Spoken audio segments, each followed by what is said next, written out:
কে আপনাকে বাহবা দিল, কে আপনার ভৎসালো, দেখার বিষয় না। আমার আল্লাহকে রাজি করবই। হাজি ইমদাদুল্লাহ মুহাজির মক্কি রহমতুল্লাহ আলাইহি ইংরেজদের বিরুদ্ধে 1857 যে আজাদের আন্দোলন ছিল, ওই সময় উনি নেতৃত্ব দিয়েছিলেন। নেতৃত্ব দেওয়ার কারণে পরবর্তীতে হিন্দুস্তান থাকতে পারেন নাই, উনি হিজরত করে মক্কায় চলে গেছিলেন। মক্কায় থাকাকালে উনি আল্লাহ পাকের ঘরে তওয়াফ করতেন। একবার একজন বললেন যে হুজুর, আপনি এই বিষয়টা এমনভাবে করলে এটা ভালো হয়, অথবা তো আমরা আশপাশে থাকতে পারবো না। উনি বললেন খুব ভালো হবে, আমি আর আমার আল্লাহ থাকবো, আর কেউ থাকবে না। আপনারা চলে যান, আমার সমস্যা নাই, আমি আর আমার আল্লাহ থাকবো। আর আল্লাহ কিনা থাকতে মজা পাইতেন। খাজা আজিজুল হাসান মজদুব রহমতুল্লাহ আলাইহি ইংরেজি শিক্ষিত ছিলেন, আপনাদের মতো বড় অফিসার ছিলেন ইংরেজ আমলের। হাকিমুল উম্মাত আশরাফ আলী থানভী রহমতুল্লাহ সোহবতে গিয়ে আল্লাহ হয়ে গেছে। এখন তার বন্ধুরা তাকে নানাভাবে উত্ত্যক্ত করে, টিটকারি করে, দাড়ি হয়ে গেছে, হুজুর হয়ে গেছে ইত্যাদি। এমন হলে তো তুই আমাদের সাথে থাকতে পারবি না। উনি তো কবি ছিলেন, শের আকারে বললেন, মুঝে দোস্ত ছোড় দে সব, মুঝে কোই হা না পুছে, মেরে লিয়ে রব হি কাফি হায়, মুঝে কোই জাহা না পুছে। বন্ধুরা, আমাকে ছেড়ে দাও, কেউ আমাকে হা না জিজ্ঞেস করো না, আমার জন্য আমার আল্লাহই যথেষ্ট, আল্লাহই যথেষ্ট। আল্লাহ পাকের কেমন পাগল হয়েছিলেন, শেষ রাতে উঠে আল্লাহ কাছে কাঁদতেন, এলাহি কোই তুঝসে কুছ মাংতা হয়, মাই তুঝসে তলবগার তেরা হো। আল্লাহ, কতজন আপনার কাছে কত কিছু চায়, আল্লাহ আমি আপনার কাছে আপনাকে চাই। শেষ রাতে উঠে আল্লাহকে বলতেন, আল্লাহ আমি আপনার কাছে আপনাকে চাই। আর বলতেন, জুতো মেরা তো সব মেরা, ফলক মেরা, জমি মেরি, আগার এক তো নেহি মেরা তো কোই শাই নেহি মেরি। আল্লাহ, যদি আপনি আমার হয়ে যান, এই আসমান আমার, জমিন আমার, সব আমার। আল্লাহ, আপনি যদি আমার না হন, কিছুই আমার না। আলহামদুলিল্লাহ, আলহামদুলিল্লাহ ওয়াকাফা ওয়া সালামুন আলা ইবাদিহিল্লাযীনা ইসতাফা, আম্মা বা'দ। فأعوذ بالله من الشيطان الرجيم. بسم الله الرحمن الرحيم. قل إني أخاف إن عصيت ربي عذاب يوم عظيم. من يصرف عنه يومئذ فقد رحمه وذلك الفوز المبين. وإن يمسسك الله بضر فلا كاشف له إلا هو وإن يمسسك بخير فهو على كل شيء قدير وهو القاهر فوق عباده وهو الحكيم الخبير. صدق الله مولانا العظيم. মুআজ্জাজ মুহতারাম, সম্মানিত হাজিরিন, মহান আল্লাহ রাব্বুল আলামিনের দরবারে শুকর আদায় করছি। তিনি মেহেরবানি করে আমাদেরকে কোরআন কারীমের মজলিসে বসার তৌফিক দান করেছেন, আলহামদুলিল্লাহ। সূরাতুল আনআমের 15 থেকে 18 এই 4টি আয়াত তেলাওয়াত করা হয়েছে। এই আয়াতগুলোর তাফসীর করা হবে ইনশাআল্লাহ। আল্লাহ তাআলা ইরশাদ করেন, কুল, নবী আপনি বলে দিন,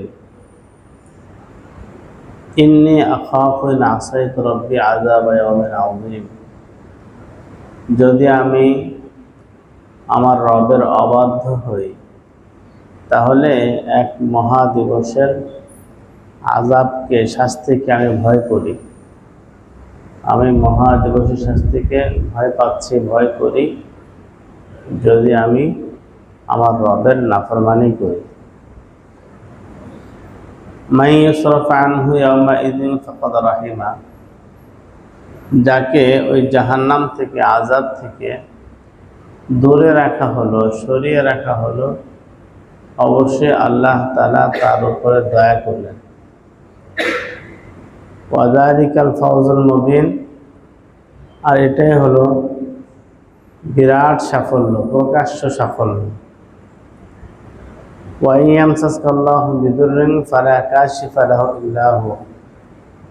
যদি আল্লাহ তাআলা আপনাকে কোনো ক্ষতি পৌঁছাতে চান, তাহলে আল্লাহ ছাড়া কেউ একে দূর করানোওয়ালা নাই। ওয়াইন ইয়ামসাসকা বিখাইরিন, আর যদি তিনি আপনাকে কোনো কল্যাণ পৌঁছাতে চান, ফাহুয়া আলা কুল্লি শাইইন কাদির, তাহলে আল্লাহ তাআলা সকল বিষয়ের উপর সামর্থ্যবান। ওয়া হুয়াল কাহিরু ফাওকা ইবাদি, তিনি তার বান্দাদের উপরে অত্যন্ত প্রভাবশালী, পরাক্রমশালী। ওয়া হুয়াল হাকিমুল খাবীর, তিনি প্রজ্ঞাময় এবং সব কিছুর খবর তিনি রাখেন, সর্বজ্ঞ। এ হলো মোটামুটি অর্থ। এই আয়াতগুলো যেমন আমাদের ঈমান আকীদার সাথে সম্পৃক্ত, একই সাথে আমাদের সৌভাগ্য, আমাদের স্থায়ী ক্ষতি থেকে বাঁচার মহা দীক্ষা এখানে দেওয়া হয়েছে, শিক্ষা দেওয়া হয়েছে। আল্লাহ তাআলা নবীজিকে বললেন, আপনি বলুন, যদি আমি আমার রবের নাফরমানি করি তাহলে এক মহা দিবসের শাস্তিকে আমি ভয় করি, তথা কিয়ামতের দিবসের শাস্তিকে আমি ভয় করি। রাসূলুল্লাহ সাল্লাল্লাহু আলাইহি সাল্লাম তো গুনাহ করবেন না, জানা কথা। আর সকল নবী নিষ্পাপ, সকল নবীর জীবনে কোনো গুনাহ নাই। ওনার নবুয়ত লাভের আগেও কোনো গুনাহ করেন নাই, পরেও না। সুতরাং তাহলে সকল নবীর সর্দার যিনি, আমাদের নবীজি সাল্লাল্লাহু আলাইহি সাল্লাম, সাইয়্যিদুল আউয়ালিন ওয়াল আখিরিন, আগে যারা ছিলেন তাদেরও সর্দার, পরে ওনাদেরও সর্দার। ইয়া আল্লাহ, তিনি কিভাবে গুনাহ করবেন? তিনি তো গুনাহ করবেন না। তারপরও উম্মতকে শেখানোর জন্য আল্লাহ পাক বলতে বললেন, বলুন, আমি এত বড় হওয়ার পরেও, সৃষ্টির সেরা হওয়ার পরেও, সকল নবীদের সর্দার হওয়ার পরেও আমি যদি আমার রবের কথা না মানি, আমিও ভয়াবহ শাস্তি, কিয়ামত দিবসের শাস্তির আশঙ্কা করছি, ভয় করছি। সুতরাং তোমরা যদি আল্লাহ পাকের নাফরমানি করো, তো তোমাদের শাস্তি কেমন হবে? আল্লাহু আকবার। আযাবের ভয় কেন? রবের নাফরমানি করলে শাস্তি পেতে হবে, এই ভয়ে আল্লাহ রাসূল সাল্লাল্লাহু আলাইহি ওয়াসাল্লাম ভীত ছিলেন। আমাদের সবাইকেও দীক্ষা দিচ্ছেন আমরা যেন ভীত হই। একদিন মানুষের সামনে গুনাহের সুযোগ এসে গেল, তখন তার দিলের ভিতরে আল্লাহর ভয় আসলো, এই গুনাহ করলে তো আল্লাহ পাক আযাব দেবেন। সে গুনাহ থেকে বেঁচে গেল, আল্লাহর ভয়ে সে গুনাহ ছাড়লো। এতে করে কি লাভ হলো? বড় লাভ যেটা হলো সেটা, সে গুনাহ থেকে বাঁচত না, বরং সে জাহান্নাম থেকে বেঁচে গেল।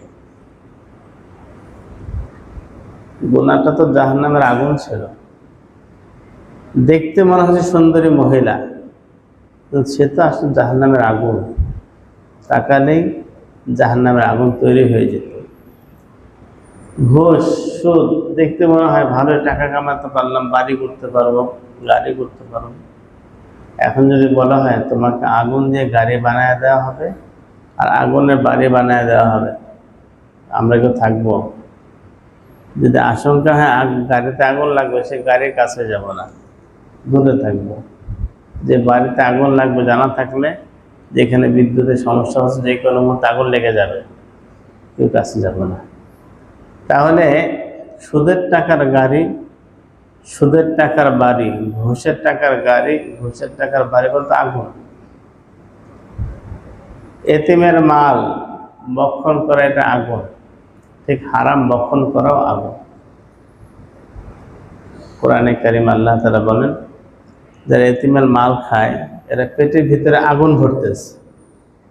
বাহ্যিকভাবে মনে হচ্ছে মাশাআল্লাহ আগুন, সে এতিমের সম্পদ গোশত আকারে খাচ্ছে, গোশত আকারে খাচ্ছে, একদম দামি কোরমা পোলাও বানায় খাচ্ছে, ঘ্রাণ এটা আসলে আগুন খাচ্ছে। আল্লাহ পাকই বলেন ইন্নামা ইয়াকুলুনা ফি বুতুনিহিম নারা, তারা পেটের ভিতরে আগুন ভরছে, আগুন। তারা যারা দুনিয়াতে আগুনে বাড়িতে থাকলো আর আগুনে বাড়িতে চললো, তারা তো বুঝাই দিল যে আমি পরকালে আগুনে থাকবো। নাউযুবিল্লাহি মিন যালিক। তো মানুষের সামনে যখন দুনিয়ার হাতছানি আসবে, গুনাহের হাতছানি আসবে, তখন সে আল্লাহকে ভয় করবে। আর এই কথা মনে করবে, আমি যদি আল্লাহর নাফরমানি করি, আল্লাহর অবাধ্য হই, তাহলে তো আমাকে কিয়ামত দিবসে আযাব দেওয়া হবে। নবীজিকে বললেন, বলে দিন। এর মানে হলো, যদি আমাদেরকে কেউ ধোঁকা দেয়, চাই সে নফস হোক, শয়তান হোক বা মানুষ রূপে শয়তান হোক, বলে দেবো, দেখো আমি আমার রবের অবাধ্য হলে কিয়ামতের দিবসের আযাবকে ভয় করি। এটা তো আমার রবকে অবাধ্য করার কাজ। নফস বলতেছে গুনাহ করো, আমি বলবো গুনাহ করলে তো আমার আল্লাহ আযাব দেবেন, আমি গুনাহ করব না। বিবি বলতেছে গুনাহের আসবাব কিনে আনো ঘরে, আমি বলবো এটা যদি কিনে আমার রবের নাফরমানি হবে, রবের অবাধ্যতা হবে। রবের অবাধ্যতা হলে তিনি আযাব দেবেন, শাস্তি দেবেন। আমি তো শাস্তি বরদাস্ত করতে পারবো না। কে পারবে জাহান্নামের আগুন বরদাস্ত করতে? বারবার নিজেকে বোঝানোর জন্য আমি ওই আয়াত আওড়াই বারবার, কাল্লা লা ইউনবাযান্না ফিল হুতামা। জেনে রাখো, কখনো তাদেরকে অচিরেই নিক্ষেপ করা হবে হুতামার মধ্যে, পিষ্টকারীর মধ্যে। ওমা আদরাকা মাল হুতামা, তুমি কি জানো হুতামা কি? নারুল্লাহিল মুকাদা, প্রজ্বলিত আগুন। আল্লাতী তাত্তালিউ আলাল আফইদা, যে আগুন কলিজা পর্যন্ত পৌঁছে যাবে। আগুনটা জ্বলতে জ্বলতে কলিজার মধ্যে জ্বলতে থাকবে। আজকে আগুনের তাপ লাগলেই আমরা কেমন করি, গরম দিয়েছে হাত লাগার সাথে সাথে লাফ দিয়ে ওঠে। অথচ ওই আগুন যদি কলিজার মধ্যে ধরে যায়, কি অবস্থা হবে? আল্লাহ তাআলা বলছেন তাত্তালিউ আলাল আফইদা, আগুন কলিজার মধ্যে ধরে যাবে। আল্লাহ পাক বলে ইন্নাহা আলাইহিম মুসাদা ফি আমাদিন মুমাদ্দাদা, বেঁধে রাখা হবে জাহান্নামের লম্বা লম্বা খুঁটিতে। লাহুম মিন ফাওকিহিম নার যুলালুম মিন নার ওয়া মিন তাহতিহিম যুলাল। আল্লাহ বলেন উপরে হবে আগুন, নিচে হবে আগুন। যালিকা খাফিফুল্লাহু বিহি ইবাদা ইয়া ইবাদি ফাত্তাকুন। আল্লাহ বলেন এই জাহান্নামের আযাবের বিবরণ দিয়ে আল্লাহ তাআলা তার বান্দাদেরকে সতর্ক করছেন, ভয় দেখাচ্ছেন। সুতরাং বান্দারা তোমরা ভয় পাও, ভয় পেতে থাকো, ভয় পেয়ে গুনাহ ছাড়ো। মুহতারাম, জাহান্নামের সাপের ভয় থাকবে আমাদের, জাহান্নামের সাপের ভয় থাকবে। সাপ আমরা কম বেশি সবাই দেখেছি। এই সাপ যদি আমার ঘরে থাকে কেমন লাগবে? আর যদি আমার কবরে থাকে, জাহান্নামে থাকে, আযাব, জাহান্নামের সাপ যদি আমার দংশন করে কেমন হবে? এই সাপ যদি গলায় পেঁচিয়ে দেওয়া হয়, হাদিস শরীফে আছে, যাকে আল্লাহ সম্পদ দিলেন আর এই সম্পদ এর সে যাকাত আদায় করলো না, তার এই সম্পদকেই অজগর রূপ দেওয়া হবে, অজগর সাপ হয়ে যাবে। তার এই স্বর্ণ, তার ব্যাংক ভর্তি টাকা, এটা অজগর সাপ হবে। যে যত বেশি টাকা রাখছে অজগর তত বড় হবে, যাকাত আদায় করে নাই। বলছে এমন অজগর যে তার মাথায় টাক করে যাবে, একদম চামড়া উঠে টাক হয়ে যাবে, চোখের নিচে কালো দাগ পড়ে যাবে। হাদিস শরীফে আছে। কেন? বয়স্ক সাপের বিষ বেশি, ভয়াবহ বিষাক্ত সাপ বেশি। সে তার গলায় পেঁচিয়ে তার ডান চোয়ালে বাম চোয়ালে দংশন করতে থাকবে আর বলবে আনা মালুক আনা কানজু, আমি তোমার সম্পদ, আমি তোমার সঞ্চিত ধন। একবার চিন্তা করুন। এই জন্য আল্লাহ তাআলা বলেন, নবী আপনি বলে দিন আমি যদি নাফরমানি করি, আমার রবের কথা না মানি, তাহলে আমি তো কিয়ামত দিবসের মহা দিবসের আযাবের ভয় করি। ঠিক আমাদেরকে যখন কেউ বোঝাতে আসবে গুনাহের কথা, দেখো সুদের এই লাভ, হ্যাঁ, দুর্নীতির এই লাভ, গিয়েছেন আপনি অফিস ভিজিট করতে, আপনি আর 2-3 জন, অন্যরা বোঝাচ্ছে আপনাকে যে না, পরিষ্কার বলে দেওয়া, আমি আমার রবের আযাবকে ভয় করি। আমার আল্লাহ নিষেধ করেছেন, আমার আল্লাহ মিথ্যা বলতে নিষেধ করেছেন, আমার আল্লাহ গীবত করতে নিষেধ করেছেন, আমার আল্লাহ অন্যকে কষ্ট দিতে নিষেধ করেছে, অন্যায় সম্পদ আত্মসাৎ করতে নিষেধ করেছে। সুতরাং আমি তো এগুলো করবো না, করলে আযাবের ভয় করি। আর যে ব্যক্তি আযাবের ভয়ে গুনাহ ছাড়লো, তার সম্পর্কে কোরআনে কারিমের একাধিক আয়াতে আছে। যেমন সূরা নাজিয়ার ভিতরে আছে, ওয়া আম্মা মান খাফা মাকাম রাব্বিহি ওয়া নাহান নাফসা আনিল হাওয়া ফাইন্নাল জান্নাতা হিয়া মাওয়া। যে ব্যক্তি তার রবের সামনে দাঁড়াতে হবে এ কথাকে ভয় করে, আর ভয় করে সে নিজেকে গুনাহ থেকে বাঁচায়, ফাহেশাত থেকে বাঁচায়, অবশ্যই তার ঠিকানা হলো জান্নাত। শুধু জাহান্নাম থেকে বাঁচাবেন এমন না, জান্নাত দিয়ে দেবেন। কেন? বান্দা, তুমি আমাকে ভয় করে গুনাহটা ছেড়েছিলে।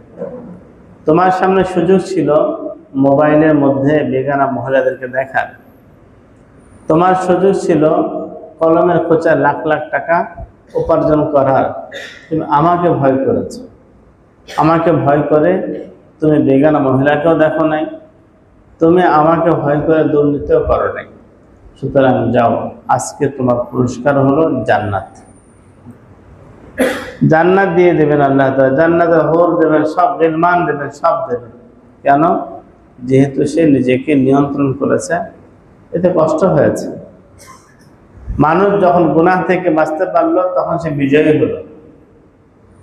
তার বিরুদ্ধে, তার চির দুশ্মন নফস শয়তানের বিরুদ্ধে সকালবেলা থেকে সে জিহাদের নিয়ত করুন, সারাদিন নফস শয়তানের বিরুদ্ধে যুদ্ধ করুন। অনেক ক্ষেত্রে এমন হবে নফস শয়তান বিজয়ী হয়ে যাবে, তখন আমরা পরাজিতের মতো করে থাকবো না, আবার আমরা উঠে দাঁড়াবো, কাঁদবো আল্লাহর কাছে, তওবা করবো, ইস্তেগফার করবো, এবং গুনাহকে মাফ করে শয়তানের উপর বিজয় হয়ে যাবে। এমন না হয় যে একবার গুনাহ হয়ে গেছে, বাস আমি পড়ে থাকলাম, গুনাহ করতে থাকলাম, এটা না। কারণ গুনাহ করলে তো শেষ ঠিকানা জাহান্নাম। জাহান্নাম তো বরদাস্ত করতে পারবো না। আল্লাহওয়ালা বলেন, আরে উসে কুস্তি তো হয় অমর ঘরে কি। নফস শয়তানের সাথে লড়াই আমাদের সারা জীবনের, কবি ও দাবা লেগা, কবি তু দাবা লেগা। কখনো এই শয়তান আমাদেরকে পরাজিত করবে, কখন আমরা শয়তানকে পরাস্ত করব। ये रिश्ता मोहब्बत कायम ही रखे, सो बार टूटे तो सो बार जोड़े। আল্লাহর সাথে মহব্বতের যে সম্পর্কটা কায়েম রাখতে হবে, অটুট রাখতে হবে। দৈনিক শতবার যদি ভেঙে যায়, তো শতবার আবার জোড়া লাগাইতে হবে। শতবার ছুটে গেল, শতবার জোড়া লাগাইতে হবে। বাচ্চা প্রবল স্রোতে ভেসে যাচ্ছে, বারবার মায়ের হাত ধরে, আবার ছুটে যায়, আবার হাত ধরে, মাও তাকে ধরার চেষ্টা করে, আবার ছুটে যায়, আবার ধরে, যতক্ষণ দুজনের শক্তি সামর্থ্য আছে চেষ্টাটা করেই যাবে। কিভাবে বাঁচা সম্ভব? আমাদের মৃত্যু পর্যন্ত চেষ্টা করতে থাকতে হবে আল্লাহ পাককে ধরার, আল্লাহর সাহায্য নেওয়ার, আল্লাহর সাথে সম্পর্ক জোড়া রাখার। এটাকে বলে নিসবত মা আল্লাহ, আল্লাহর সাথে সম্পর্ক। আজকে যাদের আল্লাহর সাথে সম্পর্ক অটুট থাকবে, আল্লাহ পাক এই সম্পর্কের রশি দিয়ে, সম্পর্কের বাঁধন দিয়ে মৃত্যুর সাথে সাথে এলিগেন তাকে পৌঁছায় দেবে। সম্পর্ক তো ছিল আল্লাহর সাথে, সম্পর্কের কারণে 5 বার এসে মসজিদ আল্লাহর ঘরে এসে হাজিরা দিয়ে যায়, আল্লাহ আপনার সাথে আমার সম্পর্ক আছে, আমি আপনার বান্দা, আপনার বন্ধু, আমি আপনার কুদরতে পেয়ে সিজদা করছি, আমি অন্য কারণে আমি আপনার, আমি আর কারণে আমি আপনার। এই জন্য বারবার আপনার ঘরে ছুটে আসি, আপনার কুদরতে পেয়ে সিজদা, আমি আপনার হয়েই থাকতে চাই, আপনার হয়েই মরতে চাই। আল্লাহর সাথে সম্পর্ক কায়েম রাখতে হবে। দৈনিক 100 বার যদি নফস শয়তান গুনাহ করায় সম্পর্ক ছিন্ন করে ফেলে, 100 বার আবার আমি তওবা করে সম্পর্ক নবায়ন করে নেব। এমন করবো না, যাচ্ছা গুনাহ থেকে পারি না, গুনাহের সাথে পারি না, গুনাহ করতে থাকি, এটা করা যাবে না। সম্পর্ক ছিন্ন অবস্থায় দুনিয়া থেকে গেলে ছিন্ন সম্পর্ক জোড়া লাগানো কঠিন মৃত্যুর পরে। ইয়া আল্লাহ, ইয়া আল্লাহওয়ালা বলেন, जो नाकाम होता रहे अमर भर भी मगर कोशिश तो आशिक ना छोड़े। যে সারা জীবন ব্যর্থ হতে থাকে, তওবা করে আবার ব্যর্থ হয়ে যায়, তওবা অটল থাকতে পারে না, আবার তওবা করে আবার ব্যর্থ হয়ে যায়। বলে जो नाकाम होता रहे अमर भर भी मगर कोशिश तो आशिक ना छोड़े। কিন্তু সে যদি আল্লাহ পাক সত্যিকার আশিক হয়, সে চেষ্টা তো ছাড়বে না, সে চেষ্টা ছাড়বে না, চেষ্টা করেই যাবে। আল্লাহ পাক দেখবেন আমার বান্দা পারে না, বারবার উঠে দাঁড়ায়, আবার শয়তান ফেলে দেয়, আবার উঠে দাঁড়ায়, আল্লাহ পাকের কুদরত এক পর্যায়ে তার সাহায্য করবে এবং তাকে কোলে তুলে নেয়, উঠায় নেয়। ছোট বাচ্চা পড়ে যায়, আবার উঠে আবার পড়ে যায়, এক পর্যায়ে মা তাকে জড়ায় ধরে, জড়ায় ধরে। ইয়া আল্লাহ। আমরা যখন ছোট সময় ছিলাম, অনেক ক্ষেত্রে দেখা গেছে বাজারে যাব, আব্বাজান নেবেন না, আমার সেজ ভাই একবার, আমি বাজারে যাব, নেবেন না, ছোট মানুষ হাটে যাবেন অনেক। তো এক পর্যায়ে কান্নাকাটি শুরু করলাম, নেবেন না, গড়াগড়ি খাওয়া শুরু করছে, এবার ওঠ চল, আমাকে নিয়ে গেলেন। এতে মনে হয় ছোট বাচ্চা যতক্ষণ কান্নাকাটি করে না, বাবাও তাকে হাটে নেয় না, বাজারে নেয় না। এক পর্যায়ে কান্নাকাটি করে জমিনে শুয়ে পড়ে, এবার বাবা তাকে উঠায়, আদর করে, চুমু দেয়, এবার করে করে বাজারে লয়ে যায়। ঠিক একজন গুনাহগার মানুষ, গুনাহগার বান্দা যখন কান্না শুরু করে, আল্লাহ শুধু মাফ করেন এমন না, তাকে আদর করেন, তার গুনাহকে নেকি বানায় দেন, পরিষ্কার গুনাহ নেকি হয়ে যায়। এই জন্য আল্লাহ বলেন, मैं उनके सिवा किस पे फैदा हो ये बता दे, ला मुझको देखा उनकी तरह कोई अगर है। আমি আল্লাহ ছাড়া কার উপরে জীবন উৎসর্গ করব, দেখায় দাও পারলে, তিনি এত বড় দয়াবান, আমার আপাদ মস্তক পুরাটা তিনি স্রষ্টা, সৃষ্টি করেছেন, আমি তার দেওয়া সৃষ্টি দিয়ে নাফরমানি করলাম, আবার যখন একটু তার তৌফিকে চোখে পানি আসলো, তিনি আদর করে সব গুনাহ মাফ করে দিলেন, নেকি বানিয়ে দিলেন। এমন পরম প্রিয় মাহবুব কোথায় পাবে? তো এই জন্য কেউ যদি গুনাহের জন্য আমাদেরকে বলে, নফস বললে বাস নফসকে পরিষ্কার বলে দেব, তুই আমার খোদা না, তোর কথা মানবো না। শয়তান বলবে, শয়তানকে নিরাশ করে দেব। বন্ধু বলবে, বন্ধুকে হতাশ করবো না বন্ধু।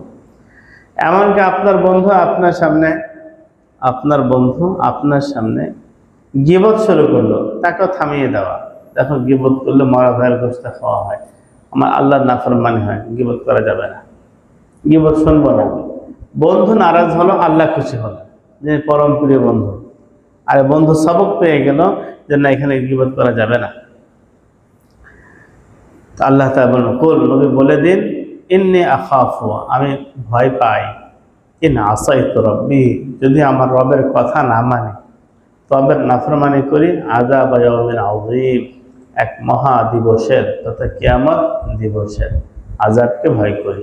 সুতরাং আমরা একই কথা বলবো, যদি নফসকে বুঝাবো দৈনিক, আমি যদি আল্লাহর নাফরমানি করি, তাহলে আযাবে আযীম, মহা দিবসের আমি আযাবের ভয় পাই।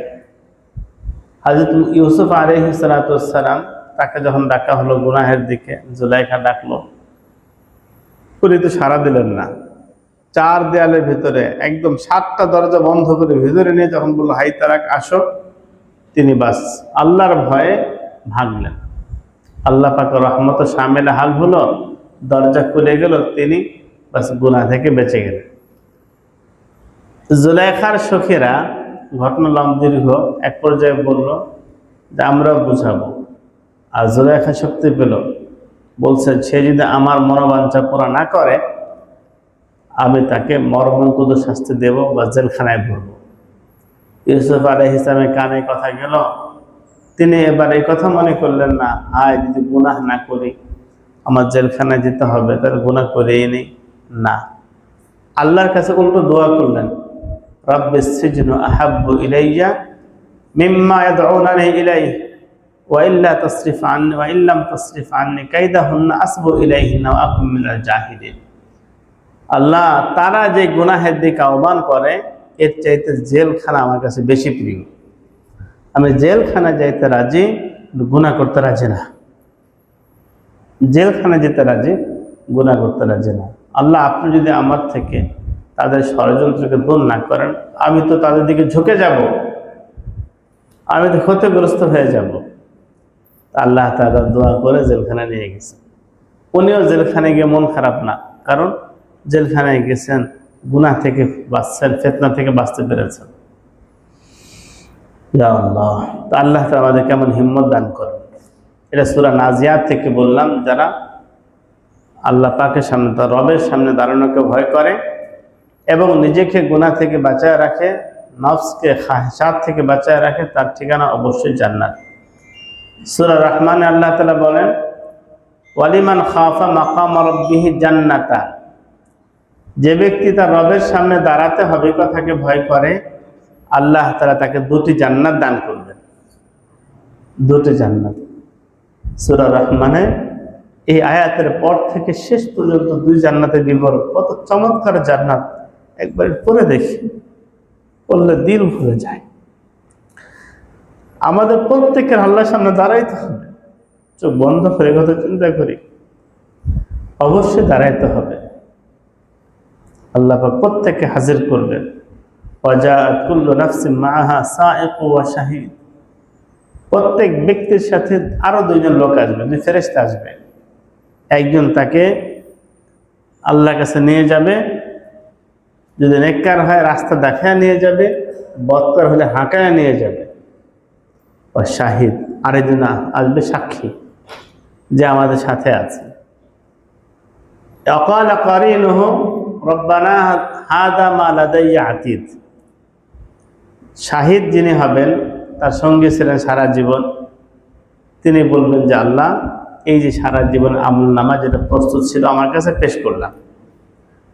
তা আমাদের এক একজনকে আল্লাহর সামনে নেওয়া হবে, সারা জীবন কোন রাতে কি করেছি, কোন দিন কি করেছি, কোন সকালে কি করেছি, কোন সন্ধ্যায় কি করেছি, আলোতে কি করেছি, আধারে কি করেছি, জনসম্মুখে কি করেছি, আড়ালে আবদারে কি করেছি, সব আল্লাহর সামনে পেশ করা হবে। হাদিস শরীফে আছে, প্রত্যেককে দাঁড় করানো হবে, কোনো তর্জমান থাকবে না, দোভাষী থাকবে না, কেউ থাকবে না মাঝে। আল্লাহ ডাইরেক্ট বান্দাকে সওয়াল করবেন, সরাসরি আল্লাহ জিজ্ঞেস করবেন আপনাকে। দাঁড়াইতে হবে, আল্লাহর সামনে দাঁড়াতে হবে। এই কথাকে যে ভয় করে, আল্লাহ তাআলা তাকে দুটি জান্নাত দান করবেন। দুনিয়া থেকে ভয় করে গেছে, দুই জান্নাত পাবে।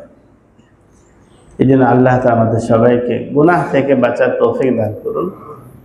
আবারও সে একই কথা, নফস গুনাহ করতে বললে, শয়তান গুনাহ করতে বললে, কোনো বন্ধু, স্ত্রী, সন্তান, বাবা মা, অফিসের বস, রাষ্ট্র, যেই বড় গুনাহ করতে, পরিষ্কার বলে দেব, আমি যদি গুনাহ করি, আমার রবের নাফরমানি করি, তাহলে তো মহাদিবসের আযাব হবে, আমি আযাবকে ভয় করি।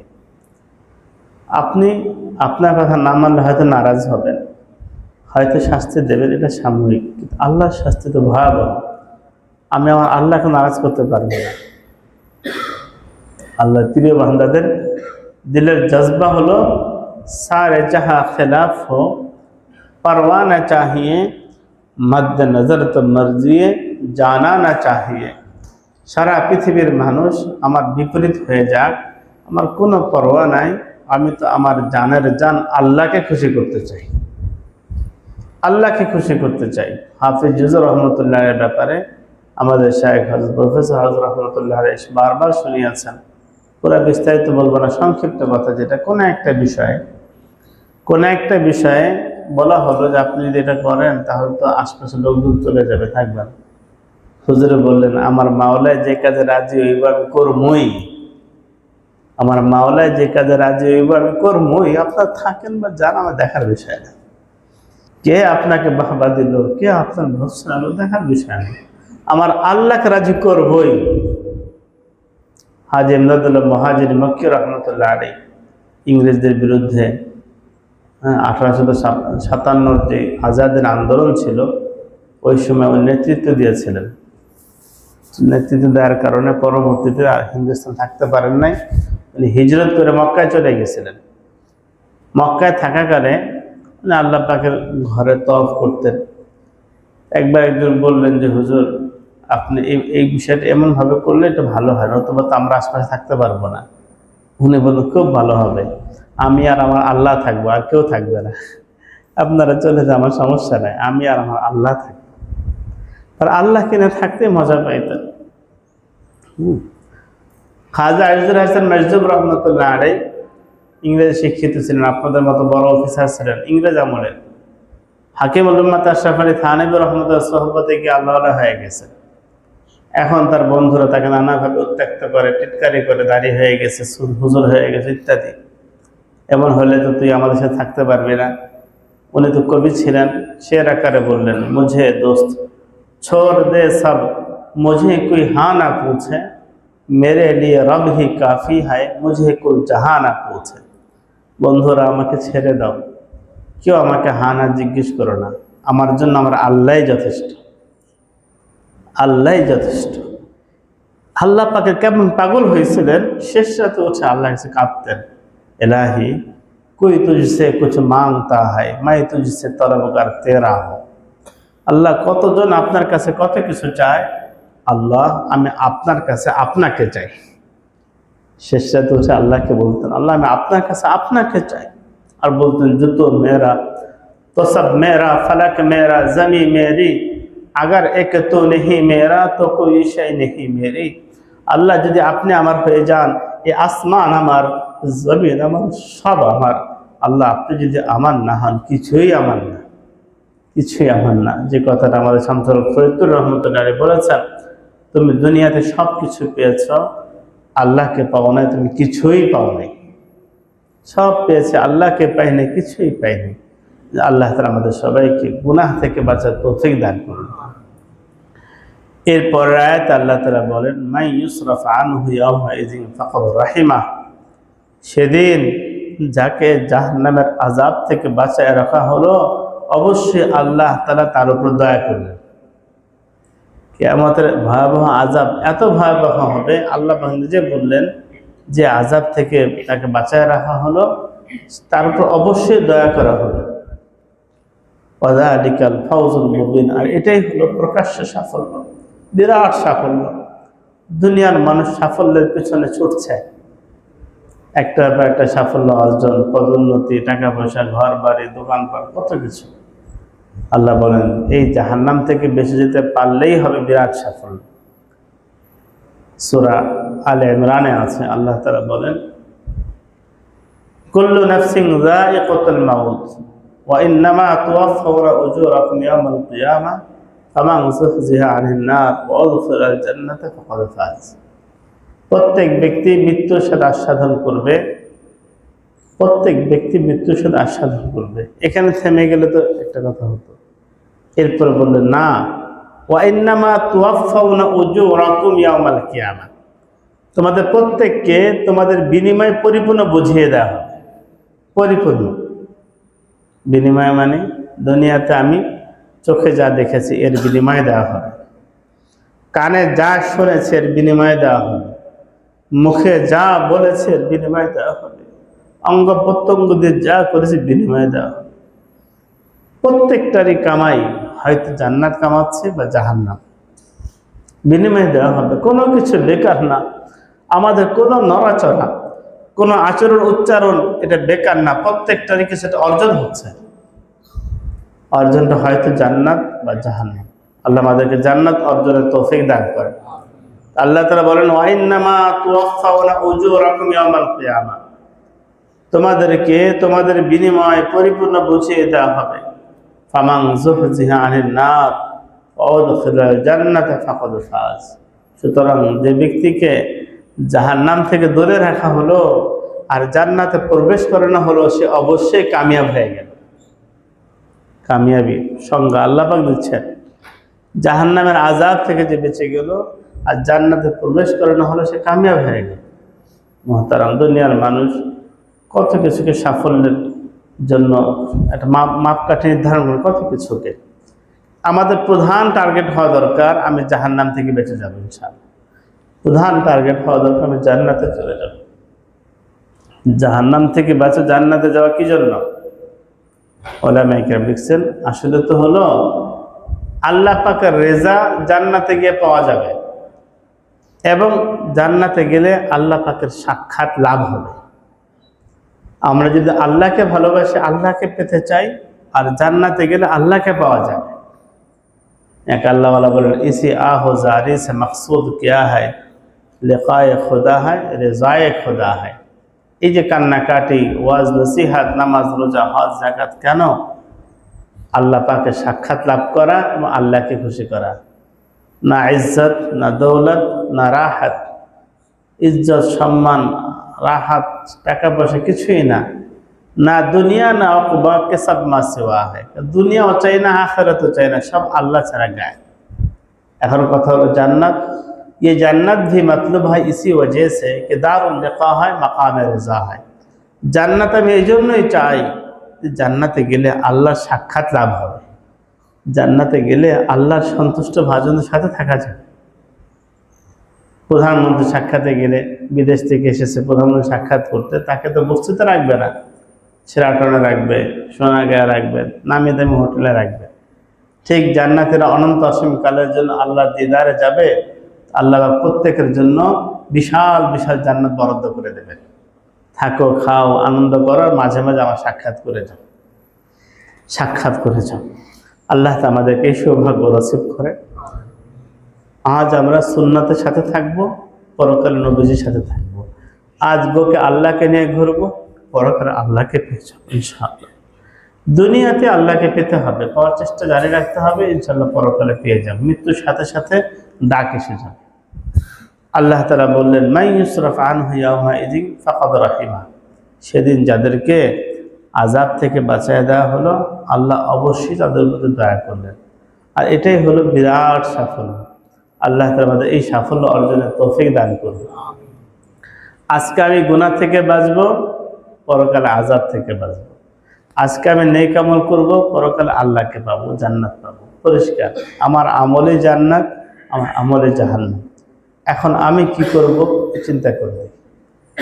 এখনো যদি এমন হয় মোবাইল হাতে পেলে আমি গুনাহ করে ফেলি, অথবা বেগানা মানুষ যেখানে চলাচল করে সেখানে গেলে আমার গুনাহ হয়ে যায়, তাহলে অবশ্যই আমার চিকিৎসা নেওয়া দরকার।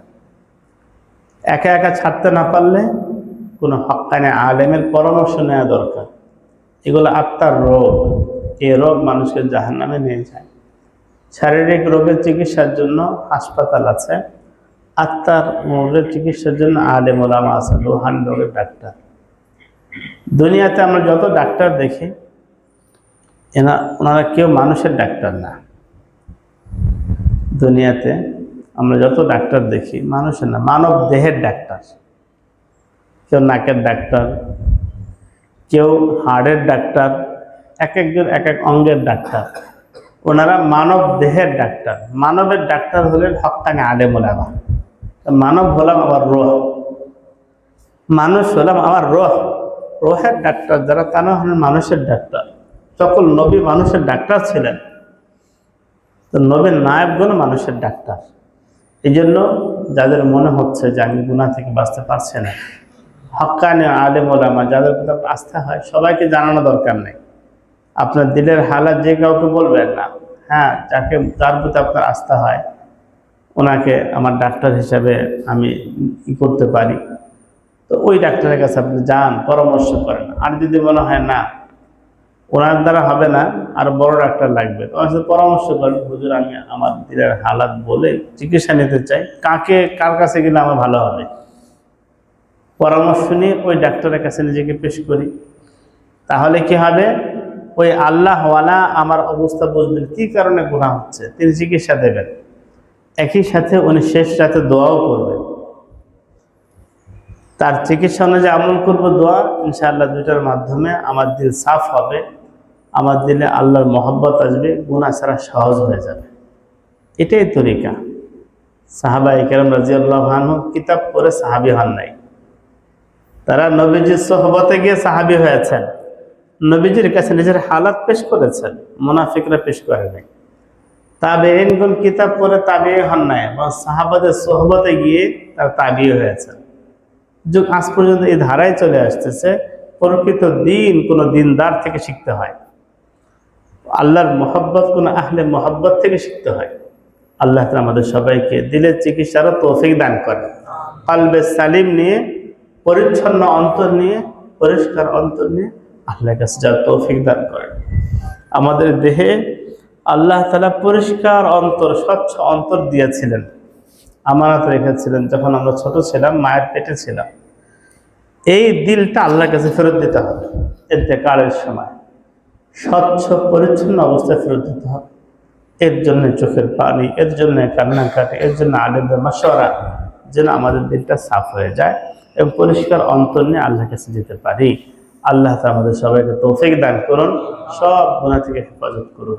এখন আমরা খালি দিলে তওবা করব অতীত জীবনের জন্য, ভবিষ্যতের জন্য। আজকে যে ফর্মুলা পেলাম, বাস নফস শয়তান যে ধোঁকা দেখ বলে দেবে আমি আল্লাহকে ভয় করি, ইন্নী আখাফুল্লাহ, আমি আল্লাহকে ভয় করি।